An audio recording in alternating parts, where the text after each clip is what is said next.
Very welcome students to software engineering unit number 2's final lecture we can say. Tomorrow we are going to see, we can say you are going to actually give this TAE1. Uh,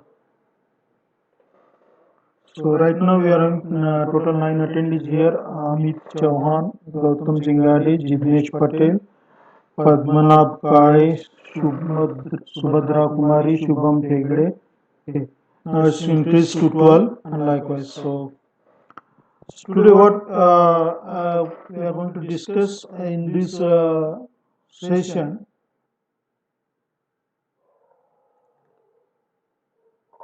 is software engineering, flow-oriented modeling, and then software engineering, state machine diagram, and what is the structure of software requirement specification. Okay, so this presentations are small presentation. This around 43 pages, and when it goes to a presentation mode, this 43 reduces to few pages, around 12 or 15 something only. So here is one request to all of you. Actually, I told ask you to subscribe the Tutorials Rumale channel, YouTube channel, because I'm uploading all these videos there for your you can say leisure time reference. Right now, this online real time lecture we are conducting is for your say attendance and other purposes. But say suppose you miss something, or say suppose due to the network failure someone of you may not join the particular session.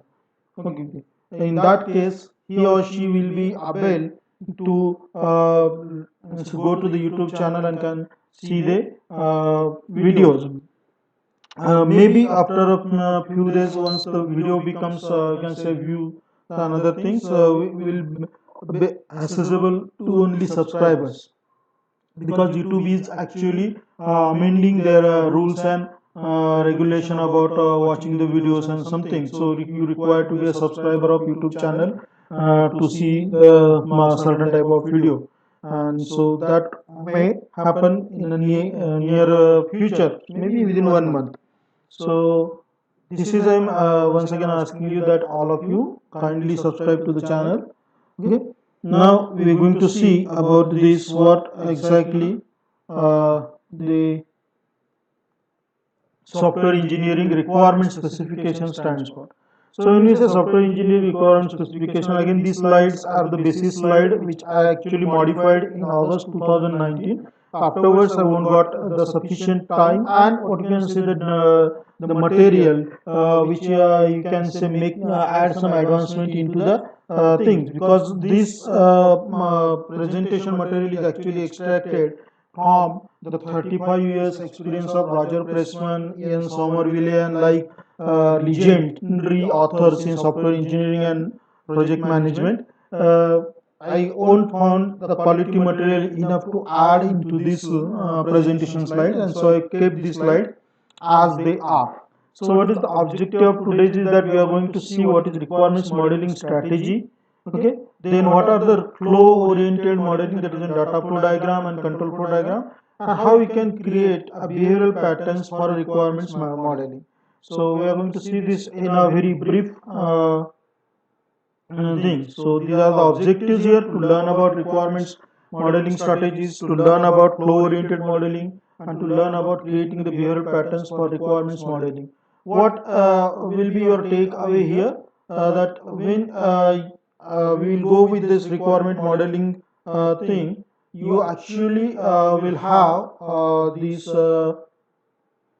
requirement model which will help you, requirement modeling actually to help you in can say designing your own requirements in a proper way. So those strategies are actually for that purpose. So let's see what is the requirements modeling strategy. First is called as a structured analysis strategy. What is structured analysis strategy means? First, let's try to know the meaning of this word structured. Okay, so what here structure stands for? Now, when you say structured analysis, the structured means there is a very brief, or you can say very compact or very predefined framework is there.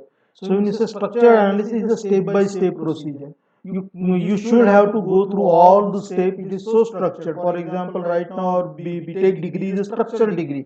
You have to complete your first year, then you have to complete your second year, then you have to complete your third year, then you have to complete your fourth year, and there are some certain activities because our college is autonomous college. Okay, an autonomous college have the advantage of designing their own, or you can say modifying their syllabus according to the industry needs, and likewise. So we are having this internship that we require to complete, and likewise. So when we do this, the structured analysis of the entire syllabus structure of our college, Raisoni JH Raisoni Wagholi, will show us that it is possible for us to create the proper, what you can say, the output. So that is what is the structured analysis. So if you are in the software, what is the structured analysis of the software? Software is having two parts. One is called as the data part, and another is called as the procedure part. Well, the procedure part of the software is called as the program which actually processes the data, and data is something which is the input, intermediary, and the output of this process. So there must have to be some input data. Then you have to process that data. So you create the intermediary data, and from this intermediary data we create the output or the final data. So structured analysis considers this data. So structure analysis consider this data, and it says that is they and what you can see, the processes or the procedures which actually involve into this data, and it actually transform the data as a separate entity. Take just an example. Let's say suppose I am having here one, okay, one, and then two. These two things are the data. My process is addition of these two things. My process is the addition of these two things. So it creates the separate entity of these two data and generates the three, which is a separate entity. Yes, one is an entity, two is an entity in object-oriented programming. This is what you can see data. You are having a process or a procedure of addition is a simple program. Okay, add A, that is equal to A, C equal to A plus B, and like something, and you created the separate entity, that is a three. Now, what is it? Why is it transform? For example, if this 1 and 2 both are here the integer, if this 2 is not integer, instead this is a real number, or what we call as a floating point number, then the final output will be automatically a real number, that is 3.0 instead of 3. So what we find here, that is this 1 plus 2.0 with this operation or with this addition process transform these 1 and 2.0 into 3.0. So this is a structured analysis. When we have a structured analysis, we are actually trying to find out what type of what you can say input is there, what type of predefined output is there. So output in a structured analysis is always predefined. For example, if you want to create an income tax return form, output is predefined, and like. So that is what we say here as a structured analysis. Okay, and this concept, then it actually what you can say model these data objects. So data objects are modeled in a way that defines their attributes and relationship. Now take what is this data object attributes and relationship. Let's say suppose there are one data object, what we are considering is as an entity. Let's say teacher. Okay, teacher is a class. So what you can say, teacher is class, and this teacher class have certain attributes.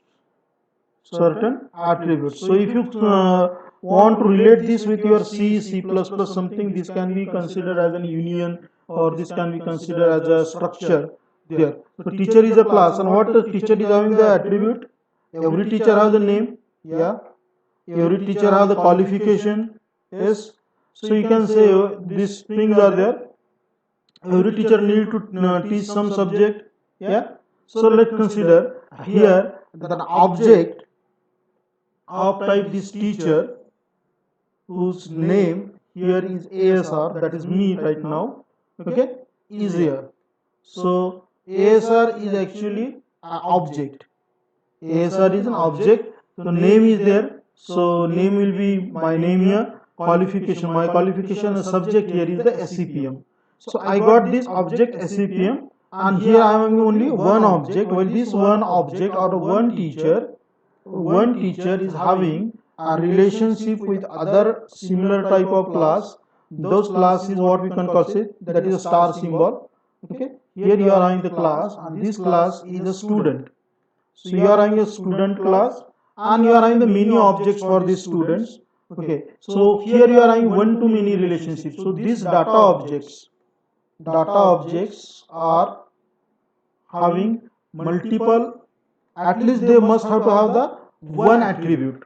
For example, when you say integer as a data object, what is the attribute? That the attribute is int itself. Okay, the class name is an integer, type is the attribute. Type is the attribute of that integer class. So here you are having 2-3 attributes. Here student is also having the name, class and something. But this the relationship between these two data objects or in these two classes is one to many relationship. So data objects are modeled in a way that defines their attributes and relationships. So it defines the attributes, this name, and it also defines the relationship between these two, we can say, entities or the two data objects. Okay. So this is the second way, that is about the structural analysis strategy in a software engineering requirement analysis model. So what is the third thing? Processes. Because this structure analysis strategy consider or is actually emphasized on these two factors only. First factor is the data. Yes, and second factor of the emphasis is the processes. So we have seen that when its structural analysis considers data and the processes, it actually use these data objects, okay, which are modeled based on their attributes and relationship.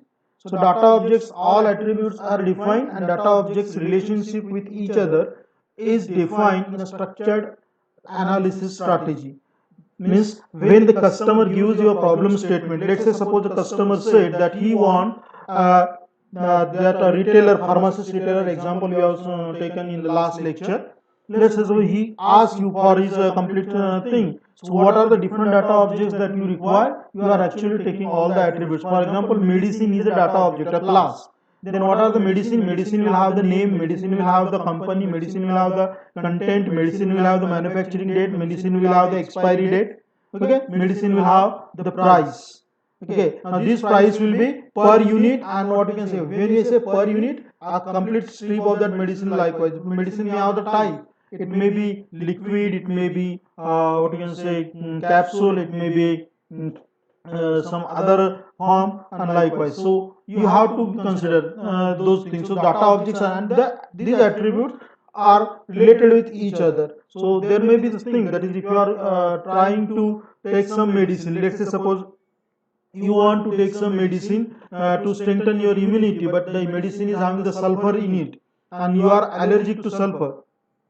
Okay, then you can say the patient and medicine, these are the two objects or two classes where one patient can have many medicine, but if the some medicines are allergic to that patient, okay, in a patient you are having the simple relationship, patient is allergic to. So when you are having this relationship, so you are having here a patient, here you are having the medicine, and this patient is allergic to this particular medicine. So one patient may be allergic to one medicine or two medicine, and likewise. So this is what we can call as a relationship between two objects. So those require to be handled here. But the third part of the structured analysis strategy is that the processes that manipulate data objects, okay, and those processes require to be defined. What we generally call these as the functions, methods, or what we call as a code, actual code. For example, when you create a complete form,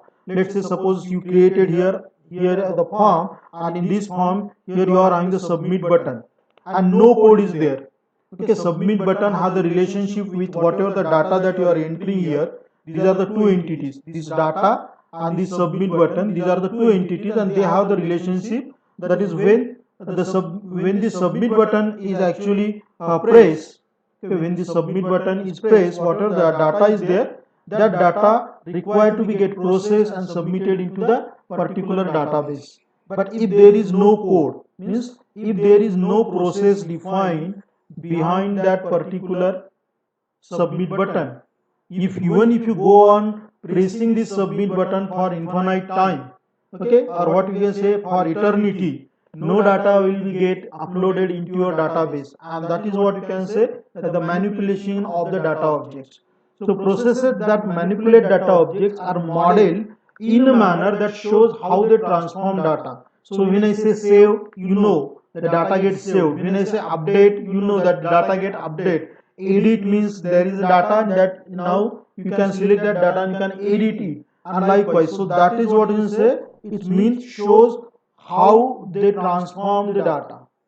Okay, so when we say this manner, processes are manner means processes are made visible to the end user in terms of graphical user interface or simply user interface, so that user can understand what is going to happen with his or her data.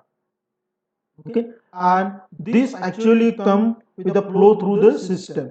So when we say flow through the system means here we are actually trying to deal with the only one thing, and that one thing is that we are trying to find out how these data objects are treated in your entire system. So this is the requirements modeling strategy, first strategy, which is structured analysis strategy. It uses class diagrams. It uses class diagrams to build the entire structure. Just take here example, one example for this class diagram. Here you are having a class. Okay, here you are having a simple class. Let's call this class as a teacher. Class as a teacher. Then here you are having the another class. Another class. And this another class is here is the student. Okay, this another class is a student. We are having an independent class here. Let's call this class as a person. Okay, let's call this class as a person. Both teacher and students are of type person, so they actually inherit the properties from this person. Every person the name, social security number, and likewise. So this teacher inherits the properties from this P, and student also inherits the properties from P. So you are having this person as a class where you are having all the generic attributes like roll number, social security number, and something. Roll number is with the student, is a specific attribute. Okay, so all generic attributes, you are having the name, gender, address, and all those things that comes in this person class. This person class teacher inherits the property. This is the inheritance symbol in UML, a hollow triangle, and then this hollow triangle is connected with this wireframe. So it's this symbol is stand for inheritance. Okay, this symbol stands for inheritance. Child is at the tail and parent is at its head part. Okay, so you have the child here and parent at its head part. So when you say this child and parent at the head and something, so this is what is inheritance. So you know that is teacher and students inherits the properties from P. Okay, so now all the properties and methods of this P are available to this T. But for that purpose, if you want to use these properties, you know in Java you have this first T, then dot, then you require to give the parent class name, and after this parent class name you are giving the attribute name and likewise. So this is how you can inherit all those properties, and that is what you can say processes that manipulate the data. So you require to go with these processes that manipulate data objects, and this transform system required to be shown. Here you are showing attributes, structure elements, and likewise. So this is the structured analysis. You created the class diagram, and then at the runtime, teacher may be someone else. Right now, ASR, that is me, is the teacher object. Okay, maybe after this session you are having the session of Gore sir, or you may have the session of Patil madam, and based on that the teacher object will change. Student objects, right now we are having the 79 students objects here. So this class is having the multiple students here. So this is what you can say the relationship. So or this is what you can say structure analysis strategy. Why this structure analysis strategy is important in a software engineering? To design and develop your software in a proper way, so that you can know how many user interfaces are required, how many system interfaces are required. When I say user interface, we are considering the part of external part is dealing with your system, that is end user. And when you say system interface, your program is dealing with some other system like say printer, camera, and likewise. Okay, so all those things are actually get defined if you do the structured analysis of your project. But it is not sufficient, only structured analysis is not sufficient. Then you require to do the object oriented analysis, because there are different objects are there. For example, right now we are having the three classes engage in this communication. Basically you are having the interface class webex.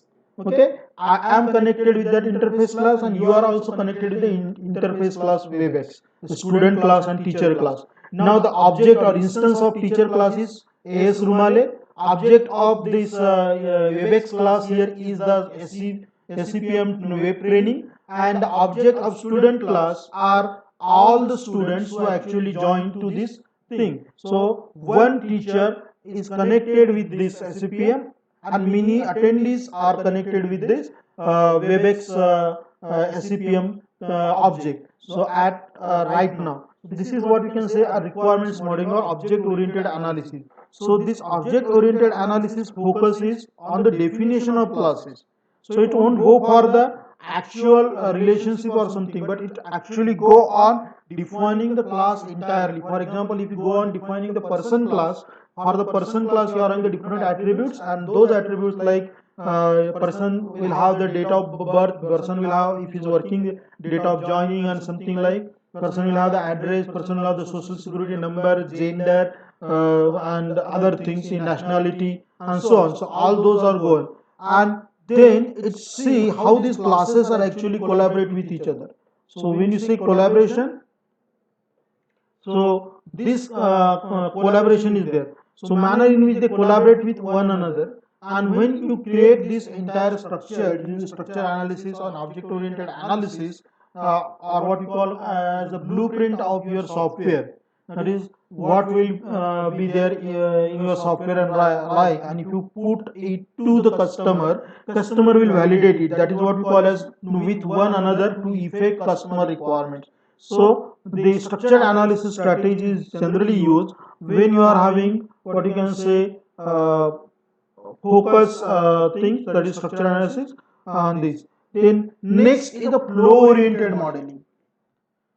After structure there is a flow. So flow oriented modeling says that there is a data, and that data need to be what you can say process. For example, let's say suppose if I say I want to do this division, that is 2, that is this thing. So 2, and let's say here you are having 70. So what will be the output for this? Pure mathematics, you know the things. But once again consider these things. These 2 and 70s are the object or the entities. So these are the data. Okay, this is input data. This is, that is what we call as a division here, is the operation or a process, and this division here is what you can say a simple process or procedure here, and it's an integer division. So data flow oriented modeling is an outdated technique actually, but still it is used. For example, it says that there is an operation here. Okay, here we are considering this operation, that is our operation, and this operation get inputted with input 2, and here you got the input 70. Okay, you got the input 70, but this operation have to go through certain number of iterations. So what you get, this for these all iterations you are having a particular process, and you have to safeguard all the intermediate data somewhere. So you are having a stack. So first stack will be there, that is when 2 divides this to 17 and likewise, and so you know that is what will the output? You will get here 8 as a division and for 1 as a remainder. So this gets saved somewhere. So this is called as an intermediate data. This is called as intermediate data. But what is the final output for this? Final output for this will be 8. Not this 1 is considered because this is a remainder, and because we are doing here the integer operation, you won't get the 1 you can say consider. But if you go on floating point, that is if you made this 17 object as a floating point, 0.0, then you get what you can say 8.5 as your answer. So this is what you can say data flow modeling. It is old you can say things in a world when you people used to do this what do you say structured programming using C and other. Data flow modeling was generally used there. It is outdated, but still it is important. Though it is outdated, for some processes to get what you can say understood and to get some requirements which are not possible to understand simply using the first structured analysis, you require to go for the flow oriented modeling.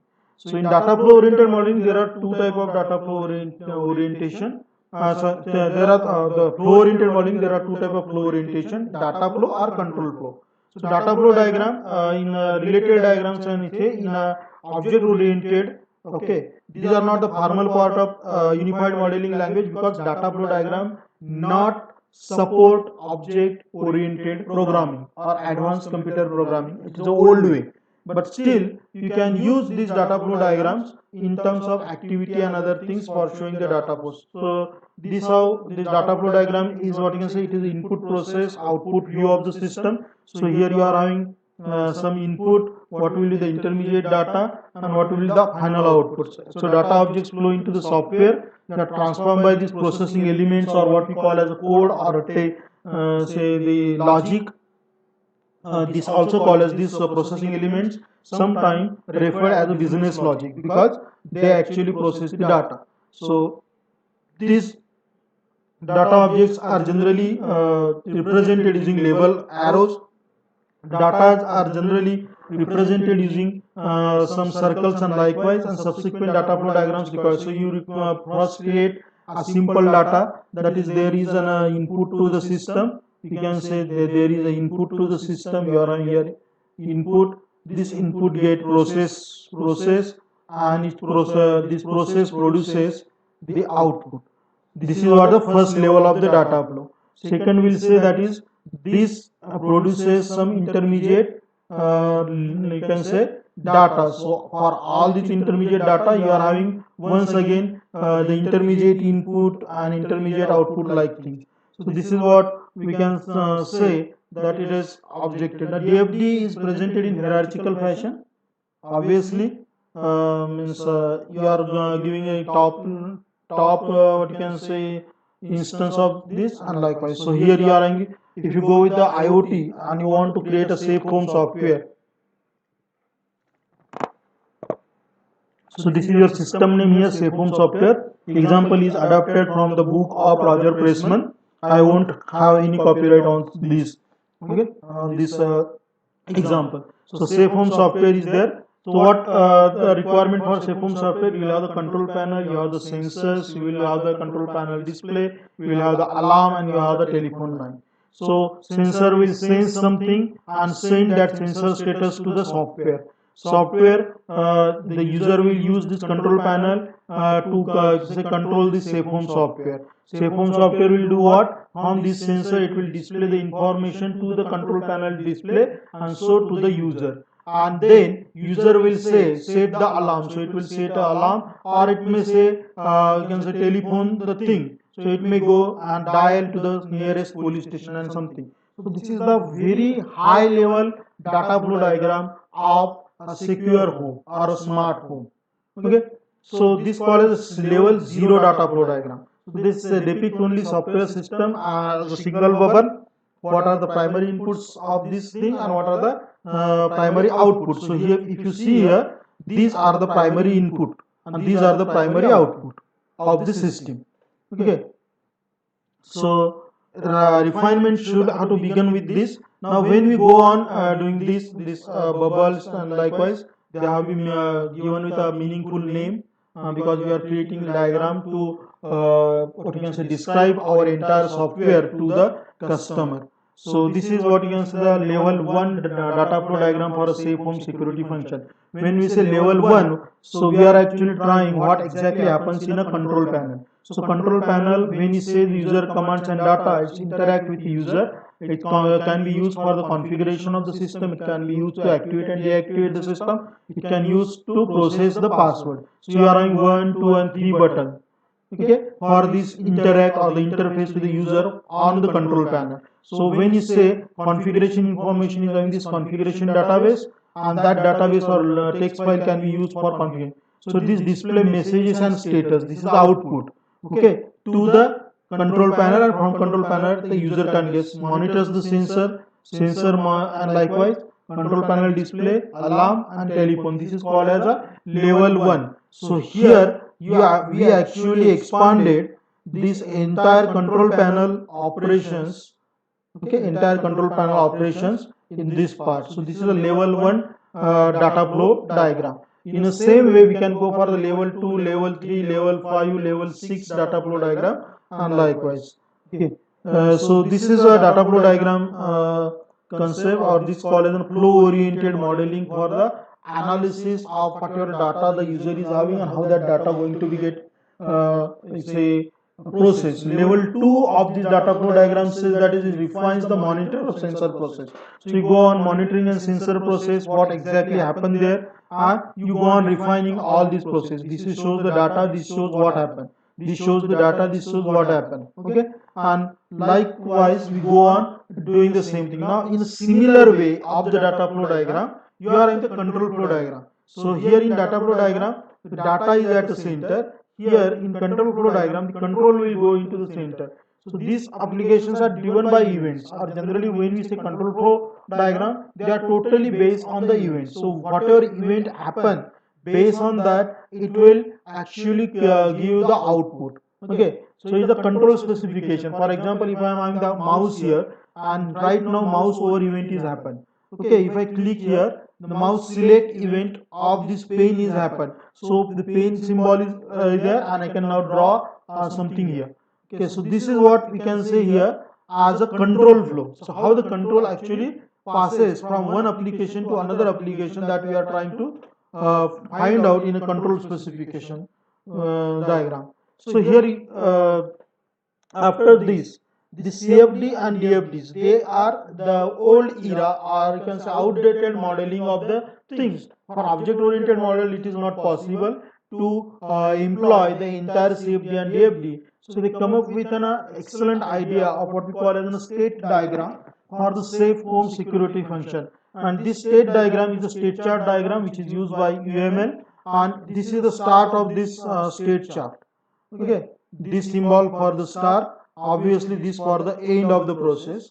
Okay, these are the end of the process. Now here you are on the two end. So this is a DFA, definite finite automata. So it's going to so any system which will either start or stop, that is the one what we call as the power on button.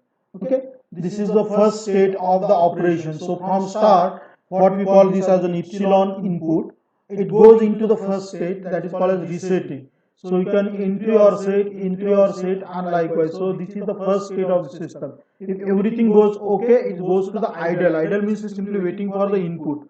Okay, this input may be power off, or this input may be something different. Now if this input is activated, it goes to the monitoring system status monitor. That is means user want to see what is the status of his home, or is there any thieves or burglar outside the home. So it just checks it, and I say whether there is a message one, the burglar is there, which is armed. Okay, don't know, likewise. So this status is shown, and accordingly, so now these are the timeout, false alarm, deactivate password, activate password, likewise all those things. Sensor trigger is restart the thing. So this is the object oriented representation of combiningly of data flow and the control flow diagram is called as the state chart, or what we call as the state diagram of the analysis in a software thing. So what this control flow modeling actually do using a state chart. State chart is for object oriented programming, or whatever languages right now you are using, Java, C++, Python, they all are object oriented and they use a state chart to define the state of the system for the event driven programming. So what this control flow modeling actually need to do, so it have to content of the process specification is what you can say narrative text. Narrative text means the comments what exactly your processes are going to do. Then program design languages are there, PDL description, which language and what you are using, what are the mathematical models that you are using, what type of tables, EML activity diagrams and other things can be used here. So this process specification, PS spec, these are used for this control flow modeling or control flow diagram modeling. Now, how to create the behavioral pattern for the requirement modeling.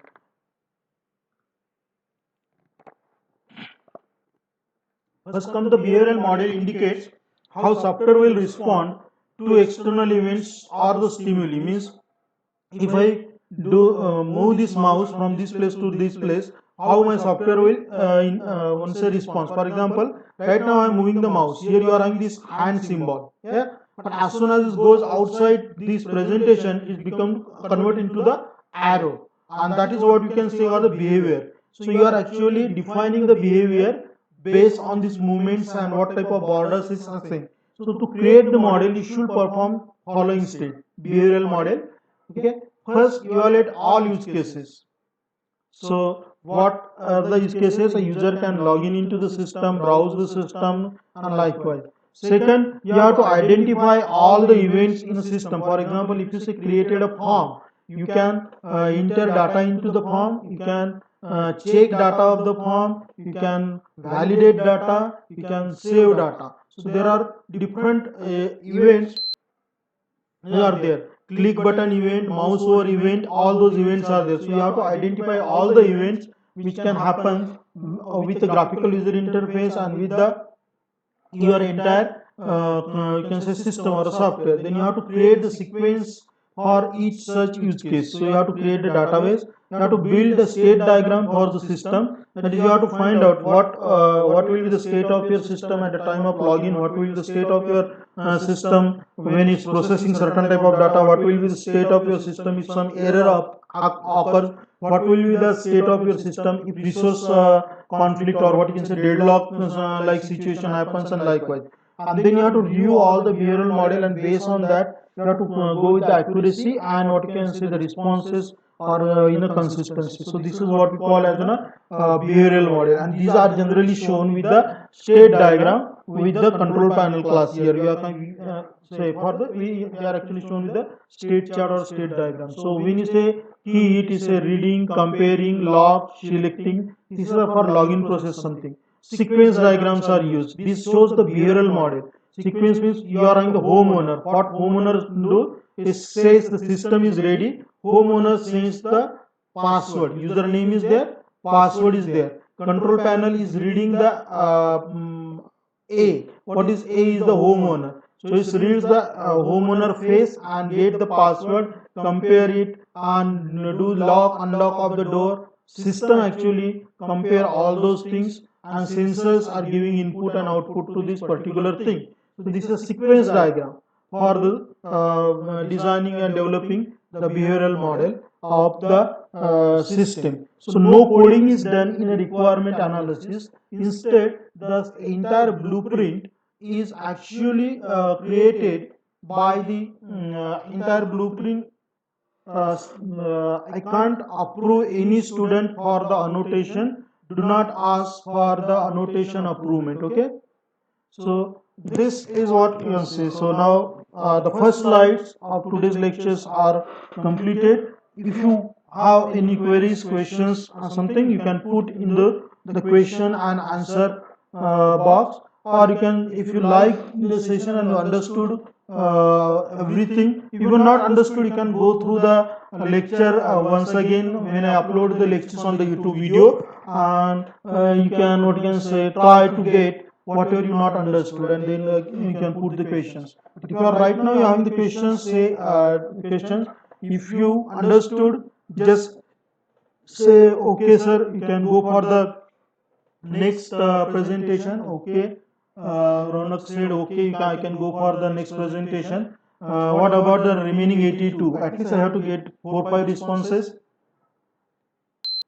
Don't you people think that I actually deserve at least 4-5 responses from you? Abhijit Alne says okay. Anup Brahmankar says no. What problem, Anup? Is there any question what you not understood? Okay. Okay, he also understood. Okay, in that case, I can go with the different things. Samir Misra, why you gone to sleep? Okay, okay. Rohit Pandita is laughing. Okay, now Samir Misra is showing me the goggles. Cool guy. Shubham Jadhav, what's your question? You raise the hand and we say one.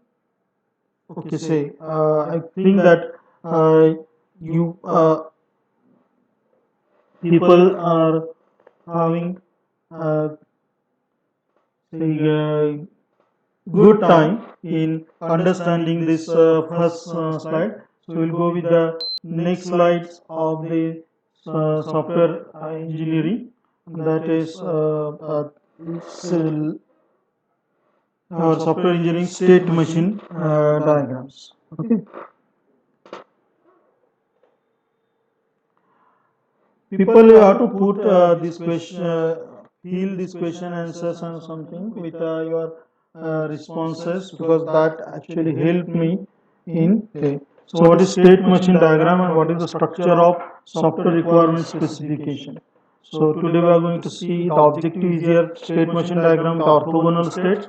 Then we are to going to see what are the requirement modeling for the web application, because nowadays web applications are generally used by many of us to design and define our entire say uh, applications or domain. Maximum applications or softwares are nowadays are web based or network based actually. Either they are using the Android phone as their user interface, or the laptops or browser based and likewise. So what we are going to learn in this presentation slides is to learn about state machine diagram with orthogonal state. Orthogonal means you are independent and compatible. For example, if you go with the human species, we are all orthogonal. Means we are independent, at the same time we are compatible with each other. We can communicate with each other seamlessly. That is what we call as an orthogonal. And we are going to learn about the requirements modeling for web applications, and then the how the software specification requirement document or software requirement specification document is generally written. Okay, the overall what you can say the structure, it is just like your seminar report something or project report. So first, state machine diagram with orthogonal states. So UML state machines, they are also known as the state chart, required to be there. These have characteristics of both Millet mechanized and Moore's machine. So you know, in theory of computation we learn about the Millet's machines and Moore's machine, non-finite automata, definite DFA and NFA, and likewise finite automata. So all those are get combined together to form this what you can say the state machine using the UML. UML is actually developed by three people: James Rambach, Ivory Jacobson, and Grady Booch. Now, what is UML state chart? We have already seen the directed graph in which nodes denote states, and the states are represented with rounded rectangles labeled with state names, state attributes at that particular time, transitions, and arrows, and likewise. So this is just specification. You can also read these. I'm not going to read all these. There's transition, initial transition originates from solid circle, and like. So we have already seen the state chart in the last what you can say slides. So the state machine diagram with orthogonal states. Here you are having the state machine diagram with orthogonal. A keyboard is having the main part, okay, and the keyboard is also having the numerical part. So you are having the numerical keyboard and the main keyboard. So if you press the 1, 2, 3, 4, 5 numerical keys on the main keyboard, they also give the input 1, 2, 3, and the numerical also gives the input 1, 2, 3. They are orthogonal, they are independent. So this shows what you can say the orthogonal. This diagram is actually adapted from the book of Roger Pressman.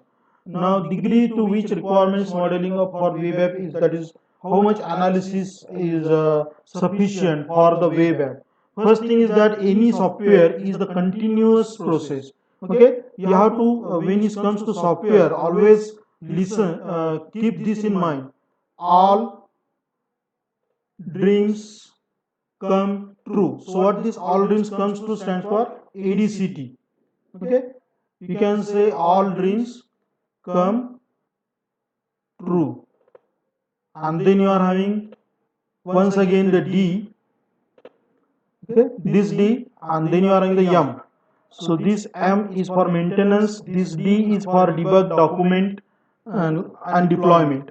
So you can say all dreams come true, dear, dear darling, Mary, Madhav, Madhvi, whatever you can say, but like that. If you know this, all dreams comes true. So it means analysis, design, code, test, debug, document, deploy, maintain, analyze, design, code, test, and this cycle goes on. This never stops. So how much analysis is enough? There is no thing like enough. Okay, you have to continuously analyze whatever software you develop as per the need of current market demands, and accordingly you have to update your software. If your software fail to cope with the advancing technology, or if your software fail to cope with the demands of users and customers, your software, because software is a product, will automatically perish from the market. No one is going to use it, no one is going to buy it, and like that. So how much analysis is required? You can say infinite. That is what, there is no enough something. Continuous analysis is required. So size and complexity increases with time and popularity of application, whether it is a web application or a simple software, and based on that you can say size and complexity of the web app increment force you to reanalyze number of stakeholders. If your company goes expanding, your number of stakeholders may increase, and accordingly you require to do more analysis. Size of web app team, 2 or 3 people, you can go with the less analysis, but if there are many people, you have to go with the maximum analysis, and likewise. So degree to which members of this web app team have worked together, okay, that also require decides how much analysis is required. It may require analysis more than what you can say expected. So degree to which members of web app team have worked, that also defines the quantity of analysis required, and the degree to which organization success is directly depend on that successful web app. Let's say suppose you are a software industry, you have to analyze your software say after every you can say 24 hours. This is what generally if you go with the Scrum or Extreme Programming, okay, or on a daily basis. So this is what we can say. Now what is the requirement modeling input for the web applications? The process incorporates communication activity, because generally when we say web application, we require to communicate with almost every person. Business context, it defines the informational applicative goals. Then there are general web application requirements, like what will be how this will respond. Then you say scenarios or use cases, that what type of input will be given to that particular web application, and this all actually required to show using either language description, okay, or you can use the rough outlines, or you can go for storyboard prototyping by drawing the sketches, or you can use other informal representation like UML diagrams or something to show these requirements modeling for the web application. So there are 5 main classes in any web application.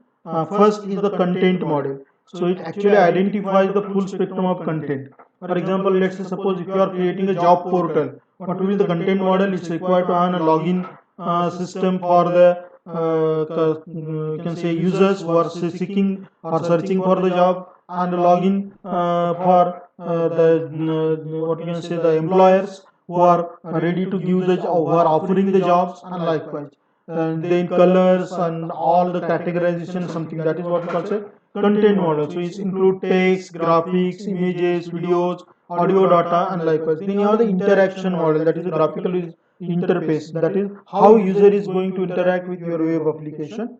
Okay, the functional model, that is once user have given some data and press say suppose a post button, okay, this resume on that web portal or web application, what will the functional models, how the operations will work, that is web app content. For example, when you send a message, and then navigation, how the person can navigate in your web application from one page to another page, or from one service to another service. And the configuration model is always there in a web application, that is how you are going to configure that on your system.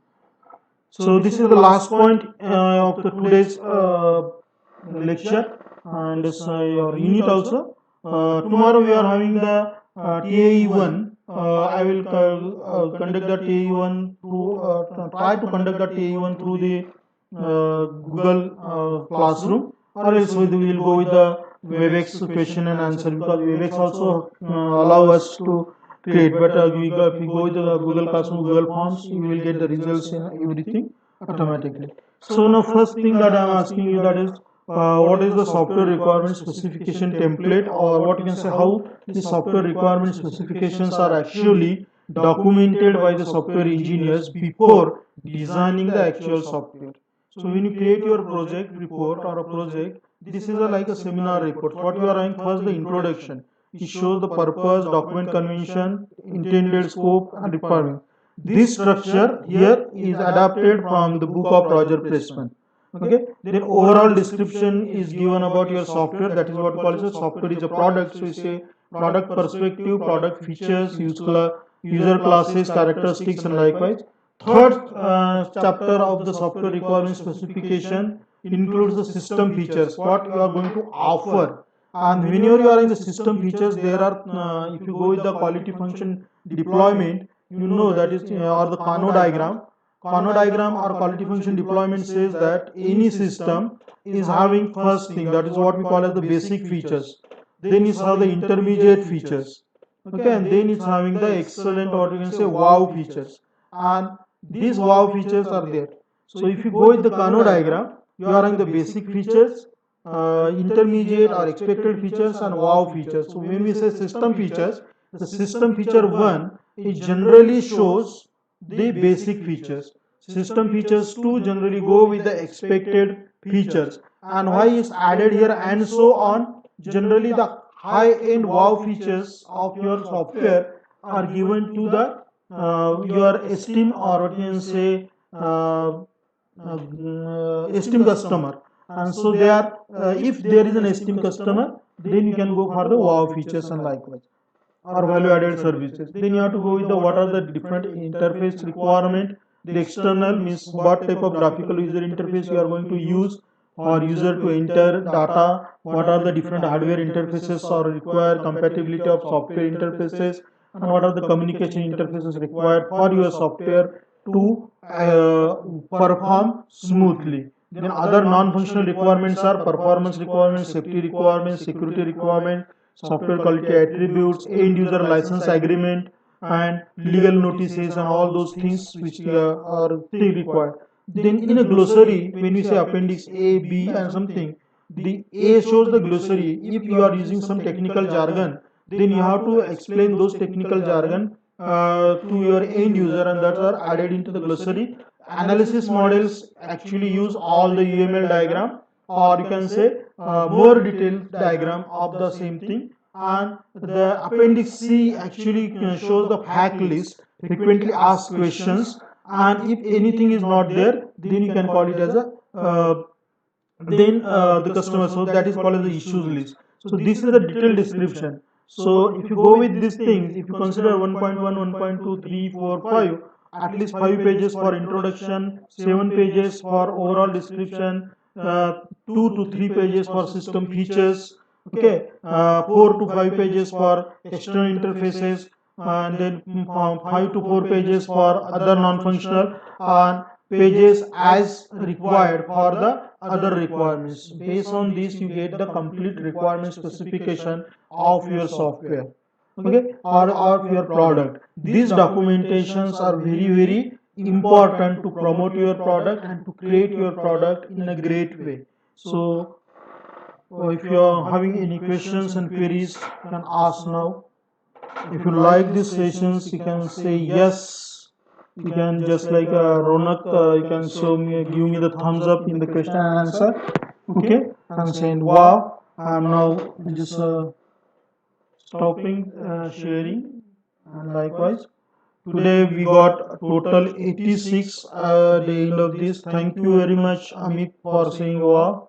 Okay, and I'm really thankful to all you students for so patiently listening to the software engineering and project management. This subject is completely, thank you, Ritik. This subject is completely practical. The problem with this practical is that, okay, why Abhijit is showing some broken heart here. Okay. Okay, some people have given this smileys and other things. I'm thankful for that. So thank you, Anup. So this subject is completely practical. The only thing is that, thank you, Anup. Only thing is that if you practice all these principles in your actual software engineering development, you can develop a very good software which can be sellable into the market, and then you can consider yourself as a software engineer. Else or otherwise, we will simply remain as a computer programmer, which actually won't require anything. If you know the one language, you can create a simple computer program, a plus b equal to c, and that is sufficient. But that is not what is a software. Software means you are making money. Okay, keep this always in mind. Software is a product. If it is not sellable in the market, it is not a software. Okay, I am really thankful for this, and I am ending the session to today's session. Tomorrow we are going to have this. Tomorrow we are going to have the TAE 1 on the whatever syllabus we covered till 8th of July from the start of our lecture. Few sessions which was of poor quality recording, I not uploaded that on YouTube. I will re-record those sessions, okay, and then I will upload those on the YouTube. And I once again ask all of you to subscribe to the Tutor AS Rumale YouTube channel. Thank you very much for listening to this lecture so patiently. I am ending the session.